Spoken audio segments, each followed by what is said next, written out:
ஆண்டவர் இந்த வாக்குத்தத்தத்தை எப்ப ஆபிரகாமுக்கு தர்றாருன்னா, லோத்து அவரை விட்டு கிளம்பினதுக்கு அப்புறம் தான் ஆண்டவர் சொல்றாரு, உன்னுடைய சன்னதி பூமியின் மணலத்தனையா இருக்கும், நான் உன்னை தூளை போல உன் சன்னதியை பெருக பண்ணுவேன். அப்போ ஆண்டவர் நம்மளை என்ன பண்றாருன்னா, ஒரு பெரிய காரியத்திற்காய் ஆயத்தம் பண்ணுகிறார். உங்களுக்குள்ள ஏன் ஒரு குற்ற உணர்வு வருது?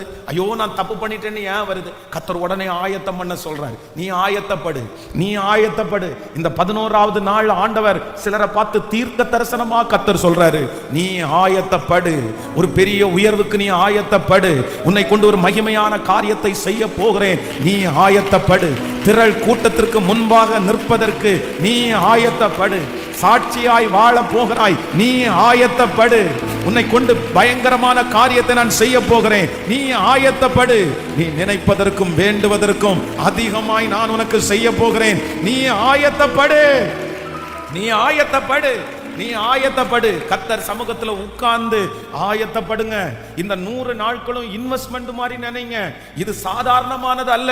இந்த 100 days மட்டும் நீங்க ஜெபம் பண்ணி கர்த்தர் சமூகத்துல வாக்குத்தத்தத்தை விசுவாசிச்சு நீங்க உங்களை அர்ப்பணிச்சு இந்த 100 நாள் ஆயத்தப்படுத்துறது, நான் நம்புறேன் கர்த்தருடைய வருகை தாமதிக்குமானால் இது 1000 வருஷம் வரைக்கும் போகும்.